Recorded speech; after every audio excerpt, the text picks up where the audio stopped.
ਪੰਜਾਬੀ ਵਿਆਕਰਨ ਨਾਲ ਸੰਬੰਧਿਤ ਇਸ ਵੀਡੀਓ ਵਿੱਚ ਅਸੀਂ ਕਿਰਿਆ ਬਾਰੇ ਗੱਲ ਕਰਾਂਗੇ।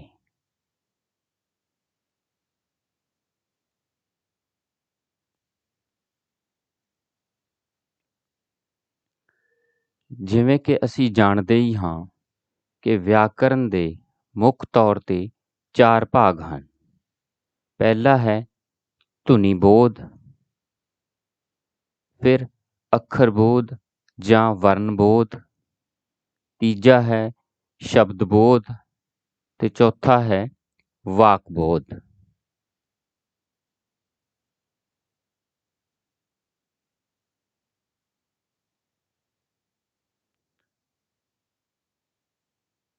ਸ਼ਬਦ ਬੋਧ ਬਾਰੇ ਅਸੀਂ ਵਿਸਥਾਰ ਵਿੱਚ ਅਲੱਗ ਤੋਂ ਵੀਡੀਓ ਵਿੱਚ ਗੱਲ ਕਰ ਆਏ ਹਾਂ।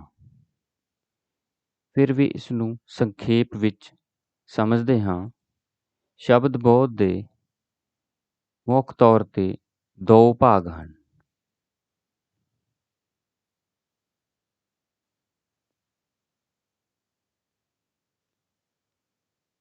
ਪਹਿਲਾ ਹੈ ਸਾਰਥਕ ਸ਼ਬਦ, ਦੂਜਾ ਹੈ ਨਿਰਾਰਥਕ ਸ਼ਬਦ। ਸਾਰਥਕ ਸ਼ਬਦ ਦੇ ਅੱਗੇ ਫਿਰ 8 ਭਾਗ ਹਨ। ਪਹਿਲਾ ਹੈ ਨਾਮ, ਦੂਜਾ ਹੈ ਪੜਨਾਮ, ਤੀਜਾ ਹੈ ਵਿਸ਼ੇਸ਼ਣ, ਚੌਥਾ ਹੈ ਕਿਰਿਆ, ਪੰਜਵਾਂ ਹੈ ਕਿਰਿਆ ਵਿਸ਼ੇਸ਼ਣ, ਛੇਵਾਂ ਹੈ ਸੰਬੰਧਕ, ਸੱਤਵਾਂ ਹੈ ਯੋਜਕ, ਅੱਠਵਾਂ ਹੈ ਵਿਸਮਿਕ।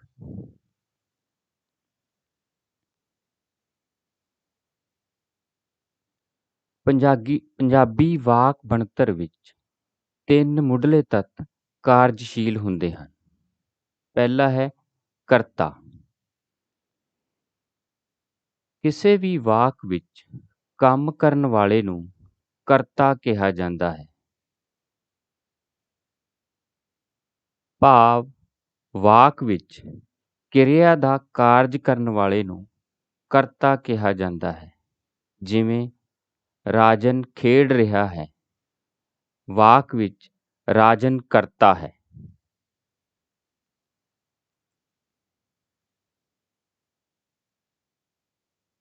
ਫਿਰ ਹੈ ਕਰਮ।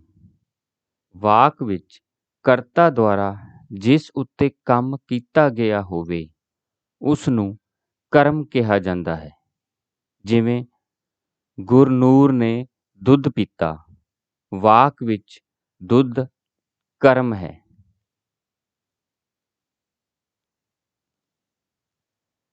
ਫਿਰ ਹੈ ਕਿਰਿਆ। ਕਿਰਿਆ ਦੀ ਪਰਿਭਾਸ਼ਾ ਕੀ ਹੈ? ਵਾਕ ਵਿੱਚ ਜਿਹੜੇ ਸ਼ਬਦਾਂ ਤੋਂ ਕਿਸੇ ਕੰਮ ਦੇ ਹੋਣ ਬਾਰੇ, ਵਾਪਰਨ ਬਾਰੇ ਜਾਂ ਕੀਤੇ ਜਾਣ ਬਾਰੇ ਕਾਲ ਜਾਂ ਸਮੇਂ ਸਮੇਤ ਪਤਾ ਲੱਗੇ ਉਸ ਨੂੰ ਕਿਰਿਆ ਕਿਹਾ ਜਾਂਦਾ ਹੈ। ਜਿਵੇਂ ਖੇਡਦਾ ਹੈ, ਖੇਡਦਾ ਸੀ, ਖੇਡੇਗਾ। ਸੋ ਵਾਕ ਦੇ ਵਿੱਚ ਜੋ ਸ਼ਬਦਾਂ ਦਾ ਸਮੂਹ ਹੁੰਦਾ ਹੈ ਉਹਨਾਂ ਵਿੱਚੋਂ ਜਿਹੜੇ ਸ਼ਬਦਾਂ ਤੋਂ ਕਿਸੇ ਕੰਮ ਦੇ ਹੋਣ ਬਾਰੇ, ਵਾਪਰਨ ਬਾਰੇ ਜਾਂ ਕੀਤੇ ਜਾਣ ਬਾਰੇ ਕਾਲ ਜਾਂ ਸਮੇਂ ਸਮੇਤ ਪਤਾ ਲੱਗਦਾ ਹੈ ਉਸ ਨੂੰ ਕਿਰਿਆ ਆਖਿਆ ਜਾਂਦਾ ਹੈ।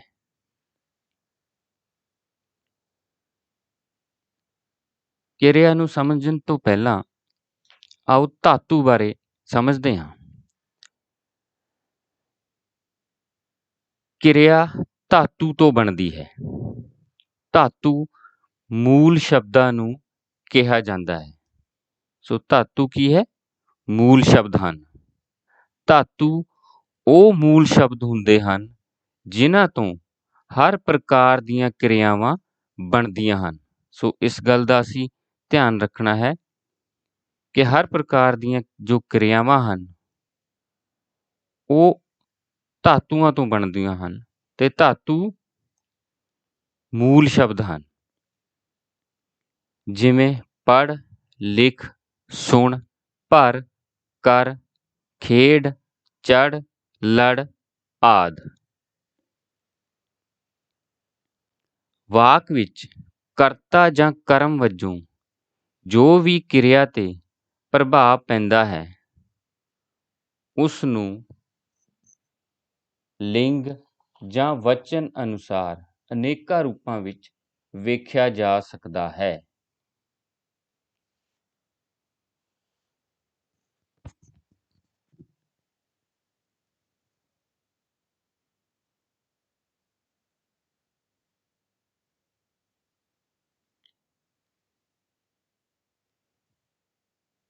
ਆਓ ਇਸ ਨੂੰ ਉਦਾਹਰਨਾਂ ਸਾਹਿਤ ਵਿਸਥਾਰ ਵਿੱਚ ਸਮਝਦੇ ਹਾਂ। ਜਿਵੇਂ ਮੂਲ ਧਾਤੂ ਖੇਡ ਤੋਂ ਅੱਗੇ ਲਿਖੀਆਂ ਕਿਰਿਆਵਾਂ ਬਣ ਸਕਦੀਆਂ ਹਨ।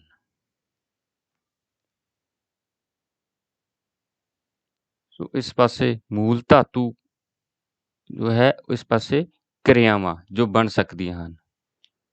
ਸੋ ਸਾਡੇ ਕੋਲੇ ਮੂਲ ਧਾਤੂ ਹੈ ਖੇਡ। ਖੇਡ ਤੋਂ ਕੀ ਕੀ ਕਿਰਿਆਵਾਂ ਬਣ ਸਕਦੀਆਂ ਹਨ? ਖੇਡਦਾ, ਖੇਡਦੇ, ਖੇਡਦੀ, ਖੇਡਦੀਆਂ, ਖੇਡੀਏ, ਖੇਡੋ, ਖੇਡਾਂਗੇ, ਖੇਡਣਗੇ, ਖੇਡਣਾ, ਖੇਡੇਗਾ, ਖੇਡੇਗੀ, ਖੇਡਿਆ, ਖੇਡੀ ਆਦਿ। ਸੋ ਇੱਕ ਜੋ ਮੂਲ ਸ਼ਬਦ ਹੈ ਖੇਡ, ਉਸ ਤੋਂ ਕਿੰਨੀਆਂ ਹੀ ਕਿਰਿਆਵਾਂ ਬਣ ਸਕਦੀਆਂ ਹਨ। ਸੋ ਜੋ ਕਿਰਿਆਵਾਂ ਬਣਦੀਆਂ ਹਨ ਉਹ ਮੂਲ ਸ਼ਬਦ ਜੋ ਹਨ ਧਾਤੂ ਉਹਨਾਂ ਤੋਂ ਬਣਦੀਆਂ ਹਨ।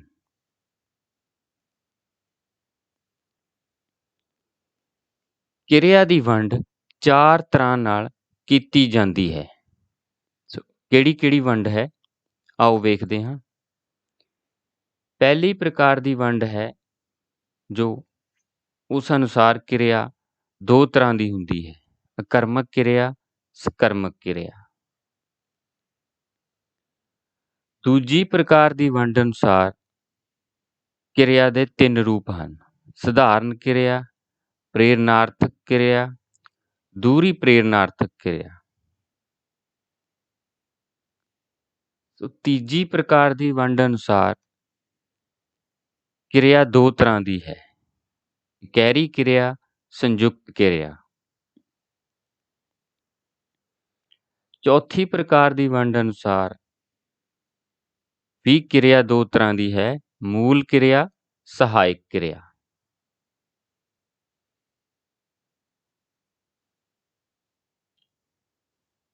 ਆਓ ਇਹਨਾਂ ਨੂੰ ਵਿਸਥਾਰ ਵਿੱਚ ਸਮਝਦੇ ਹਾਂ।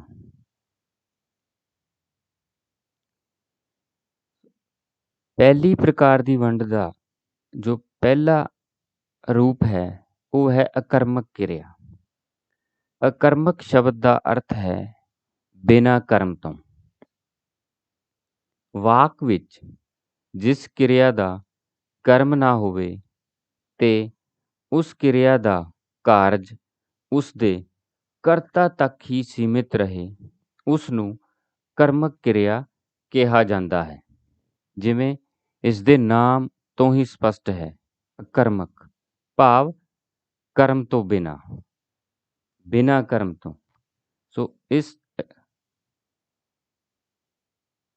ਰੂਪ ਵਿੱਚ ਅਸੀਂ ਵੇਖਦੇ ਹਾਂ ਕਿ ਵਾਕ ਵਿੱਚ ਜਿਸ ਕਿਰਿਆ ਦਾ ਕਰਮ ਨਹੀਂ ਹੁੰਦਾ ਤੇ ਉਸ ਕਿਰਿਆ ਦਾ ਕਾਰਜ ਕਰਤਾ ਤੱਕ ਹੀ ਸੀਮਿਤ ਰਹਿੰਦਾ ਹੈ, ਉਸ ਨੂੰ ਆਕਰਮਕ ਕਿਰਿਆ ਕਿਹਾ ਜਾਂਦਾ ਹੈ। ਜਿਵੇਂ ਬੱਚਾ ਹੱਸਦਾ ਹੈ, ਪੰਛੀ ਉੱਡਦੇ ਹਨ, ਮੀਂਹ ਵਰਦਾ ਹੈ। ਆਕਰਮਕ ਕਿਰਿਆ ਦੀ ਪਛਾਣ ਇਹ ਹੈ ਕਿ ਇਸ ਦੀ ਕਿਰਿਆ ਤੋਂ ਪਹਿਲਾਂ ਕੀ ਸ਼ਬਦ ਕੀ ਲਗਾ ਕੇ ਪ੍ਰਸ਼ਨ ਕਰਨ ਨਾਲ ਕੋਈ ਉੱਤਰ ਨਹੀਂ ਨਿਕਲਦਾ। ਜਿਵੇਂ ਬੱਚਾ ਕੀ ਹੱਸਦਾ ਹੈ, ਇਸ ਦਾ ਕੋਈ ਉੱਤਰ ਨਹੀਂ ਹੈ। ਪੰਛੀ ਕੀ ਉੱਡਦੇ ਹਨ, ਮੀਂਹ ਕੀ ਵਰਦਾ ਹੈ। ਸੋ ਆਕਰਮਕ ਕਿਰਿਆ ਦੀ ਜੇ ਅਸੀਂ ਪਛਾਣ ਲੱਭਣੀ ਹੈ ਤਾਂ ਕਿਰਿਆ ਤੋਂ ਪਹਿਲਾਂ ਕੀ ਲਾ ਕੇ ਜੋ ਪ੍ਰਸ਼ਨ ਅਸੀਂ ਬਣਾ ਰਹੇ ਹਾਂ ਉਸ ਦਾ ਕੋਈ ਉੱਤਰ ਨਹੀਂ ਨਿਕਲ ਰਿਹਾ। ਆਕਰਮਕ ਕਿਰਿਆ ਦੇ ਅੱਗੇ ਫਿਰ ਦੋ ਭਾਗ ਹਨ। ਪਹਿਲਾ ਭਾਗ ਹੈ ਪੂਰਨ ਆਕਰਮਕ ਕਿਰਿਆ। ਜਿਹੜੀ ਆਕਰਮਕ ਕਿਰਿਆ ਕਰਤਾ ਨਾਲ ਮਿਲ ਕੇ ਪੂਰਾ ਤੇ ਸਾਰਥਕ ਵਾਕ ਬਣਾ ਦਏ ਉਸ ਨੂੰ ਪੂਰਨ ਆਕਰਮਕ ਕਿਰਿਆ ਕਿਹਾ ਜਾਂਦਾ ਹੈ। ਸੋ ਜਿਹੜੀ ਆਕਰਮਕ ਕਿਰਿਆ ਕਰਤਾ ਦੇ ਨਾਲ ਮਿਲ ਕੇ ਪੂਰਾ ਤੇ ਸਾਰਥਕ ਵਾਕ ਬਣਾ ਰਹੀ ਹੈ ਉਸ ਨੂੰ ਅਸੀਂ ਪੂਰਨ ਆਕਰਮਕ ਕਿਰਿਆ ਆਖ ਰਹੇ ਹਾਂ। ਜਿਵੇਂ ਨਵਦੀਪ ਸੌਂ ਗਈ, ਸ਼ੇਰ ਗਰਜਿਆ। ਇਹਨਾਂ ਵਾਕਾਂ ਵਿੱਚ ਨਵਦੀਪ ਤੇ ਸ਼ੇਰ ਕਰਤਾ ਹਨ। ਸੌਂ ਗਈ ਤੇ ਗਰਜਿਆ ਆਕਰਮਕ ਕਿਰਿਆਵਾਂ ਹਨ ਤੇ ਇਹ ਜੋ ਵਾਕ ਹਨ ਉਹ ਪੂਰੇ ਵੀ ਹਨ ਤੇ ਸਾਰਥਕ ਵੀ ਹਨ। ਦੂਜਾ ਰੂਪ ਹੈ ਅਪੂਰਨ ਆਕਰਮਕ ਕਿਰਿਆ। ਜਿਹੜੀ ਆਕਰਮਕ ਕਿਰਿਆ ਕਰਤਾ ਨਾਲ ਮਿਲ ਕੇ ਪੂਰਾ ਤੇ ਸਾਰਥਕ ਵਾਕ ਨਾ ਬਣਾ ਸਕੇ ਉਸ ਨੂੰ ਅਪੂਰਨ ਆਕਰਮਕ ਕਿਰਿਆ ਕਿਹਾ ਜਾਂਦਾ ਹੈ। ਕਰਤਾ ਦੇ ਨਾਲ ਮਿਲ ਕੇ ਵਾਕ ਤਾਂ ਆਕਰਮਕ ਕਿਰਿਆ ਬਣਾ ਰਹੀ ਹੈ ਪਰ ਪੂਰਾ ਤੇ ਸਾਰਥਕ ਨਹੀਂ ਹੈ। ਜਿਵੇਂ ਪਾਣੀ ਹੋ ਗਿਆ ਹੈ। ਇਸ ਵਾਕ ਦੇ ਰਾਹੀਂ ਇਸ ਨੂੰ ਸਮਝਦੇ ਹਾਂ। ਉਪਰੋਕਤ ਵਾਕ ਵਿੱਚ ਕਰਤਾ ਅਤੇ ਆਕਰਮਕ ਕਿਰਿਆ ਦੋਵੇਂ ਹਨ, ਫਿਰ ਵੀ ਵਾਕ ਅਧੂਰਾ ਤੇ ਅਪੂਰਨ ਹੈ ਕਿਉਂਕਿ ਇਹ ਵਾਕ ਸਪਸ਼ਟ ਜਾਣਕਾਰੀ ਦੇਣ ਦੀ ਥਾਂ ਉਲਟਾ ਕਈ ਪ੍ਰਸ਼ਨ ਪੈਦਾ ਕਰਦਾ ਹੈ। ਸੋ ਇਸ ਵਾਕ ਦੇ ਵਿੱਚ ਵੀ ਕਰਤਾ ਅਤੇ ਆਕਰਮਕ ਕਿਰਿਆ ਦੋਵੇਂ ਹਨ, ਜਿਵੇਂ ਪੂਰਨ ਆਕਰਮਕ ਕਿਰਿਆ ਵਾਲੇ ਵਾਕ ਵਿੱਚ ਵੀ ਸਨ। ਪਰ ਇੱਥੇ ਕੀ ਹੈ, ਵਾਕ ਅਧੂਰਾ ਹੈ ਤੇ ਅਪੂਰਨ ਹੈ। ਕੋਈ ਸਪਸ਼ਟ ਜਾਣਕਾਰੀ ਨਹੀਂ ਦੇ ਰਿਹਾ। ਸਪਸ਼ਟ ਜਾਣਕਾਰੀ ਦੇਣ ਦੀ ਥਾਂ ਉਲਟਾ ਕਈ ਤਰ੍ਹਾਂ ਦੇ ਪ੍ਰਸ਼ਨ ਪੈਦਾ ਕਰ ਰਿਹਾ ਹੈ। ਜਿਵੇਂ ਪਾਣੀ ਨੂੰ ਕੀ ਹੋ ਗਿਆ ਹੈ। ਪਾਣੀ ਗਰਮ, ਗੰਦਾ ਜਾਂ ਠੰਡਾ ਕੀ ਹੋ ਗਿਆ ਹੈ। ਇਹ ਇਸ ਵਾਕ ਤੋਂ ਸਪਸ਼ਟ ਨਹੀਂ ਹੈ। ਸੋ ਇਹ ਅਪੂਰਨ ਆਕਰਮਕ ਕਿਰਿਆ ਹੈ।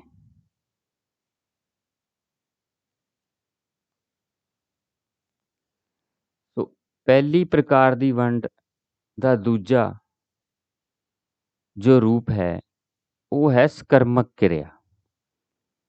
ਜਿਸ ਕਿਰਿਆ ਦਾ ਕਰਤਾ ਅਤੇ ਕਰਮ ਦੋਵੇਂ ਹੋਣ, ਭਾਵ ਜਿਸ ਕਿਰਿਆ ਦਾ ਪ੍ਰਭਾਵ ਕਰਤਾ ਤੋਂ ਅੱਗੇ ਕਰਮ ਤੱਕ ਪਹੁੰਚੇ ਉਸ ਨੂੰ ਸਕਰਮਕ ਕਿਰਿਆ ਕਿਹਾ ਜਾਂਦਾ ਹੈ। ਸੋ ਸਕਰਮਕ ਕਿਰਿਆ ਦੇ ਵਿੱਚ ਕੀ ਹੈ, ਕਰਤਾ ਅਤੇ ਕਰਮ ਦੋਵੇਂ ਹੀ ਹਨ। ਇਸ ਦਾ ਜੋ ਪਹਿਲਾ ਭਾਗ ਸੀ, ਪਹਿਲੀ ਪ੍ਰਕਾਰ ਦੀ ਵੰਡ ਦਾ ਆਕਰਮਕ ਕਿਰਿਆ, ਉਸ ਦੇ ਵਿੱਚ ਕਰਤਾ ਅਤੇ ਕਿਰਿਆ ਹੀ ਸਨ। ਕਰਤਾ ਅਤੇ ਆਕਰਮਕ ਕਿਰਿਆ। ਇੱਥੇ ਕੀ ਹੈ, ਕਰਤਾ ਅਤੇ ਕਰਮ ਦੋਵੇਂ ਹੀ ਹਨ ਤੇ ਕਿਰਿਆ ਦਾ ਪ੍ਰਭਾਵ ਕਰਤਾ ਤੋਂ ਅੱਗੇ ਕਰਮ ਤੱਕ ਪਹੁੰਚ ਰਿਹਾ ਹੈ। ਜਿਵੇਂ ਬੱਚਾ ਟੈਲੀਵਿਜ਼ਨ ਵੇਖਦਾ ਹੈ, ਅਭਿਜੋਤ ਫੁੱਟਬਾਲ ਖੇਡਦਾ ਹੈ, ਮਾਤਾ ਜੀ ਰੋਟੀ ਪਕਾਉਂਦੇ ਹਨ। ਸਕਰਮਕ ਕਿਰਿਆ ਤੋਂ ਪਹਿਲਾਂ ਕੀ ਲਾ ਕੇ ਪ੍ਰਸ਼ਨ ਕਰਨ ਨਾਲ ਕੋਈ ਉੱਤਰ ਮਿਲ ਜਾਂਦਾ ਹੈ। ਭਾਵ ਜਦੋਂ ਅਸੀਂ ਸਕਰਮਕ ਕਿਰਿਆ ਤੋਂ ਪਹਿਲਾਂ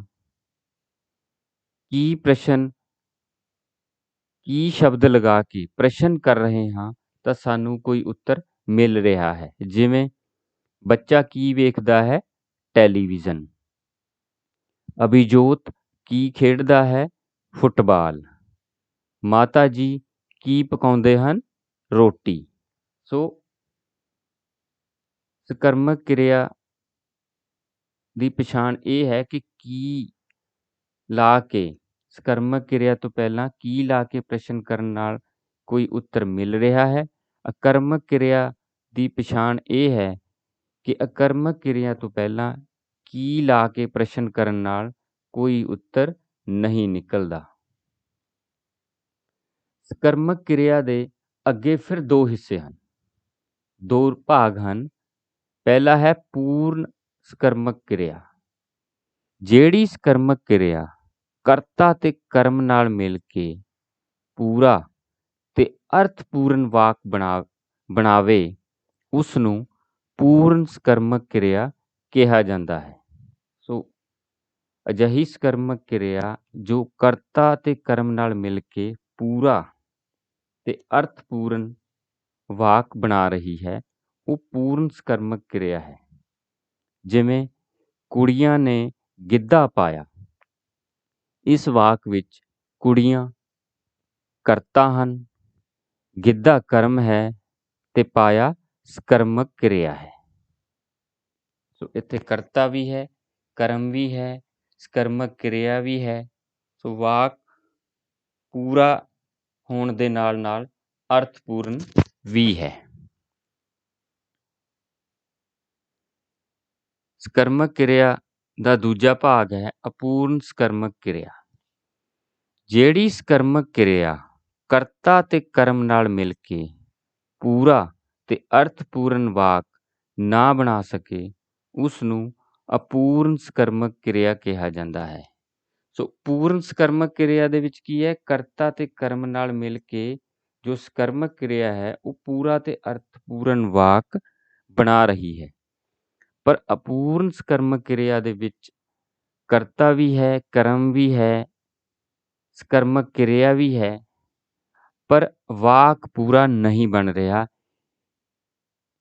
ਇਸ ਲਈ ਅਸੀਂ ਇਸ ਨੂੰ ਅਪੂਰਨ ਸਕਰਮਕ ਕਿਰਿਆ ਆਖ ਰਹੇ ਹਾਂ। ਜਿਵੇਂ ਅਮਨ ਗੁਆਂਢੀ ਨੂੰ ਦੱਸਣ ਲੱਗਾ। ਇਸ ਵਾਕ ਵਿੱਚ ਅਮਨ ਕਰਤਾ ਹੈ, ਗੁਆਂਢੀ ਕਰਮ ਹੈ ਅਤੇ ਦੱਸਣ ਲੱਗਾ ਕਿਰਿਆ ਹੈ। ਪਰ ਫਿਰ ਵੀ ਇਹ ਵਾਕ ਅਧੂਰਾ ਅਤੇ ਅਪੂਰਨ ਹੈ, ਇਸ ਲਈ ਇਹ ਅਪੂਰਨ ਸਕਰਮਕ ਕਿਰਿਆ ਹੈ। ਹੁਣ ਅਸੀਂ ਦੂਜੀ ਪ੍ਰਕਾਰ ਦੀ ਵੰਡ ਦੀ ਗੱਲ ਕਰਦੇ ਹਾਂ। ਦੂਜੀ ਪ੍ਰਕਾਰ ਦੀ ਵੰਡ ਦੇ ਤਿੰਨ ਭਾਗ ਹਨ। ਪਹਿਲਾ ਹੈ ਸਧਾਰਨ ਕਿਰਿਆ।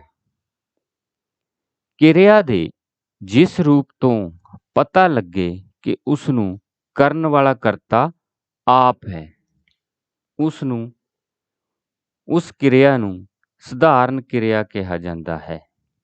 ਸੋ ਸਧਾਰਨ ਕਿਰਿਆ ਕੀ ਹੈ? ਜਿਸ ਨੂੰ ਕਰਤਾ ਆਪ ਕਰ ਰਿਹਾ ਹੈ।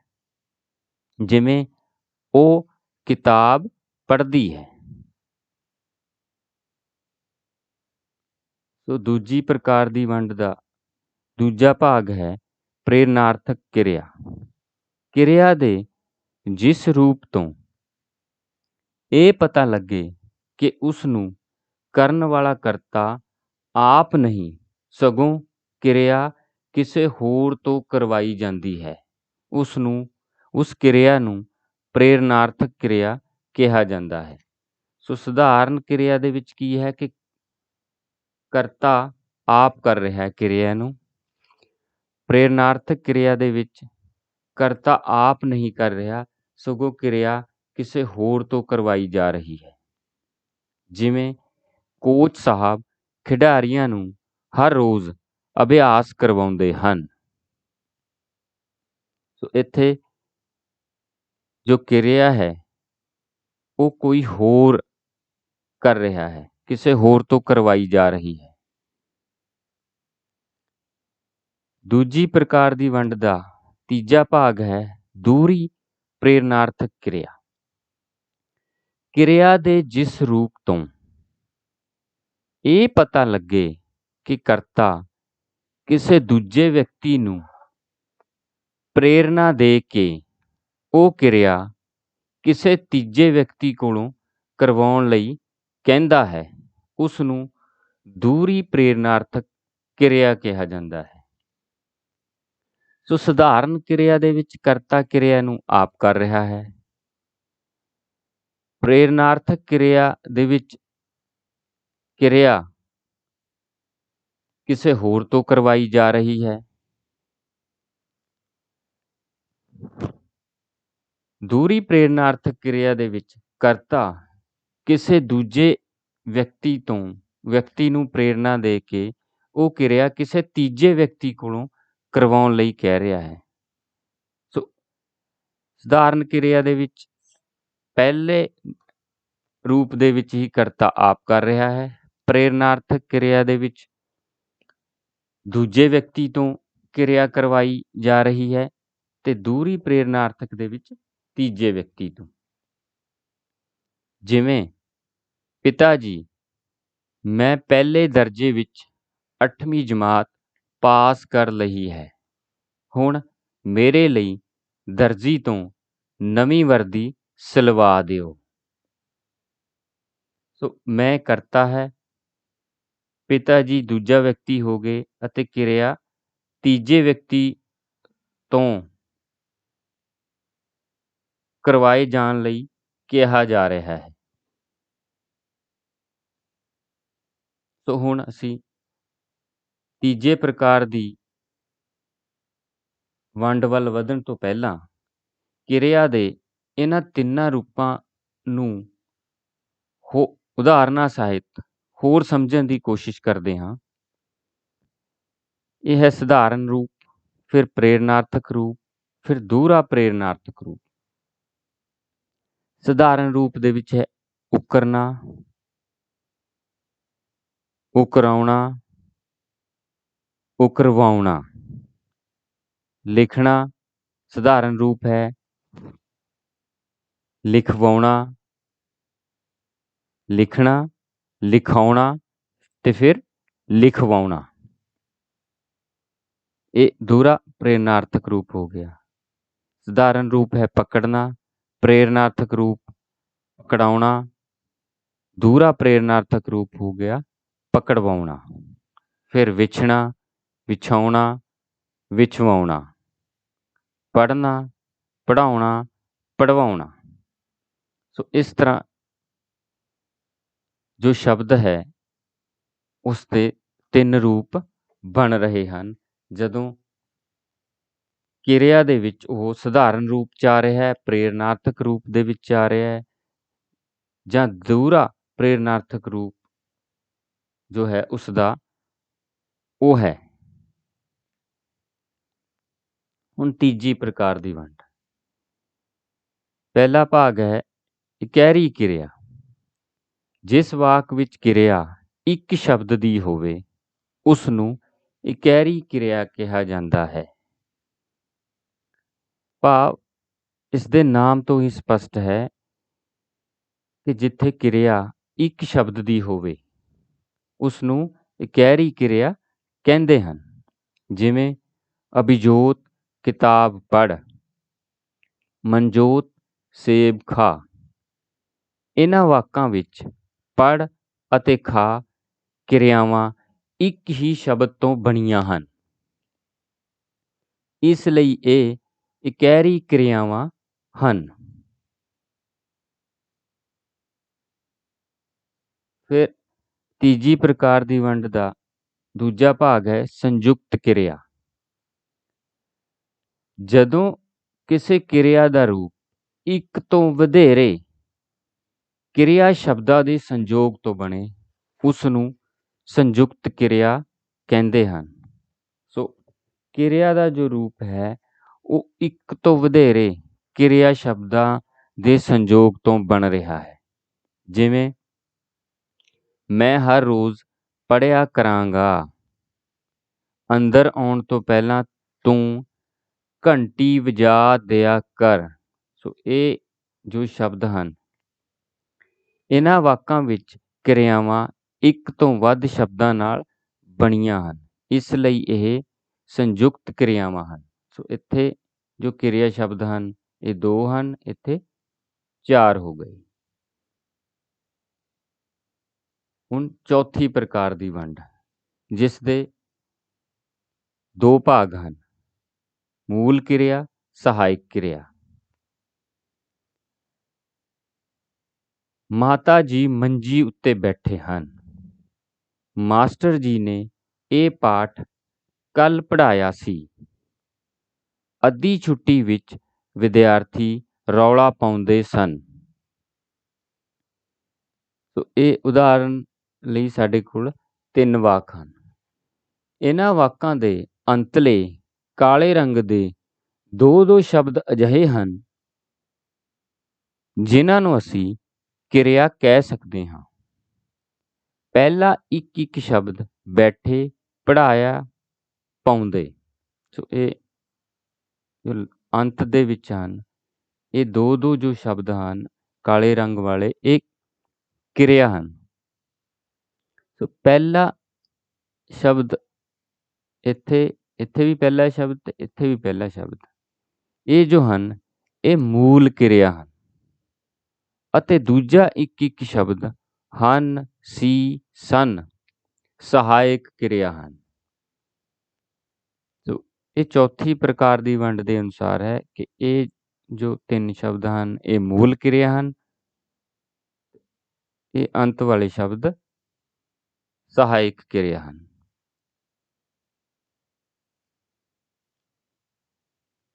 ਹੁਣ ਅੱਗੇ ਹੈ ਸੰਸਰਗੀ ਕਿਰਿਆ। ਕਿਰਿਆ ਦਾ ਇੱਕ ਹੋਰ ਰੂਪ ਸੰਸਰਗੀ ਵੀ ਮੰਨਿਆ ਜਾਂਦਾ ਹੈ। ਕਈ ਵਾਕਾਂ ਵਿੱਚ ਹੈ ਜਾਂ ਸੀ ਇਕੱਲਾ ਸ਼ਬਦ ਹੀ ਕਿਰਿਆ ਹੁੰਦਾ ਹੈ, ਉਸ ਨੂੰ ਸੰਸਰਗੀ ਕਿਰਿਆ ਕਿਹਾ ਜਾਂਦਾ ਹੈ। ਸੋ ਇਹ ਵੀ ਇੱਕ ਕਿਰਿਆ ਦਾ ਇੱਕ ਹੋਰ ਰੂਪ ਮੰਨਿਆ ਜਾਂਦਾ ਹੈ। ਜਿੱਥੇ ਕਈ ਵਾਕਾਂ ਦੇ ਵਿੱਚ ਹੈ ਜਾਂ ਸੀ ਜੋ ਇਕੱਲੇ ਸ਼ਬਦ ਹਨ, ਇਹ ਹੀ ਕਿਰਿਆ ਦਾ ਰੂਪ ਬਣ ਜਾਂਦੇ ਹਨ। ਜਿਵੇਂ ਰਾਜਨਦੀਪ ਇੱਕ ਇਮਾਨਦਾਰ ਆਦਮੀ ਹੈ, ਜਗਦੀਪ ਅਮੀਰ ਸੀ। ਇਹਨਾਂ ਵਾਕਾਂ ਵਿੱਚ ਹੈ ਅਤੇ ਸੀ ਸੰਸਰਗੀ ਕਿਰਿਆਵਾਂ ਹਨ। ਸੋ ਸੰਸਰਗੀ ਕਿਰਿਆ ਦੇ ਇਸ ਤਰ੍ਹਾਂ ਦੇ ਸ਼ਬਦਾਂ ਦੇ ਹੋਰ ਰੂਪ ਵੀ ਹੋ ਸਕਦੇ ਹਨ।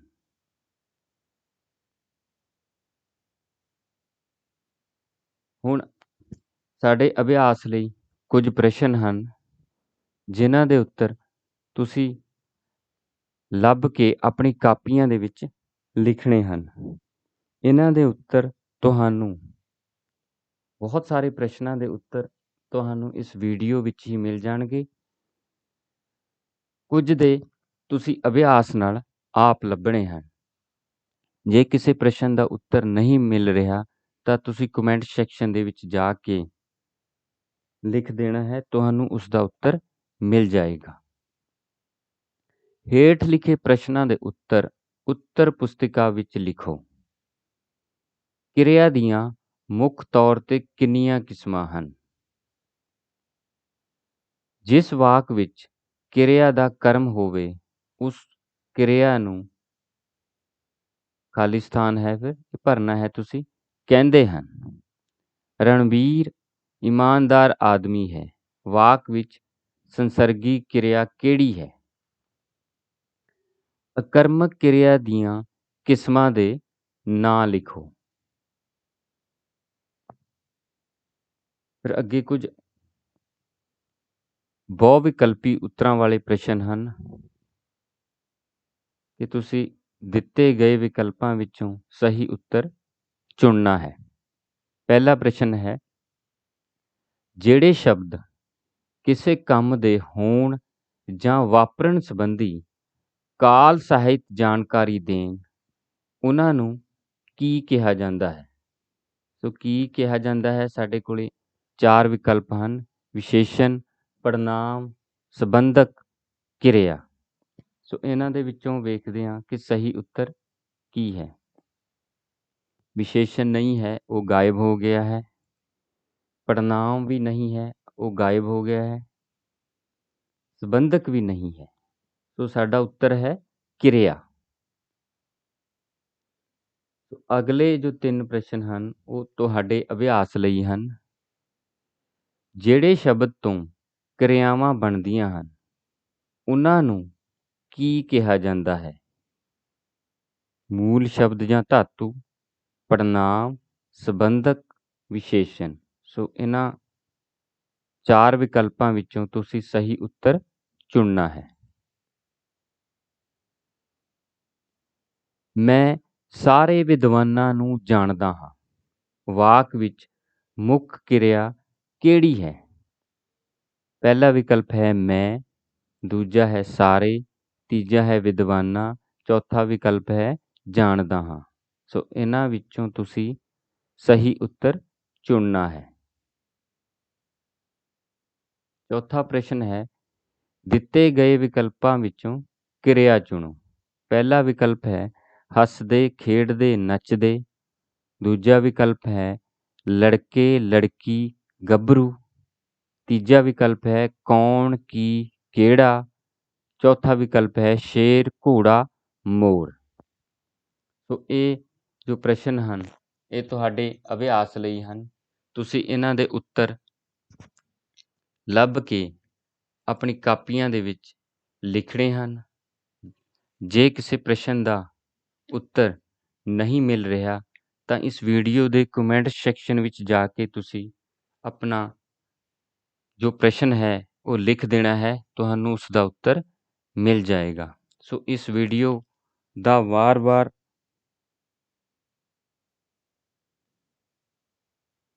ਵੇਖਣਾ ਤੁਹਾਨੂੰ ਕਿਰਿਆ ਨੂੰ ਸਮਝਣ ਵਿੱਚ ਮਦਦਗਾਰ ਹੋਏਗਾ। ਬਹੁਤ ਬਹੁਤ ਧੰਨਵਾਦ।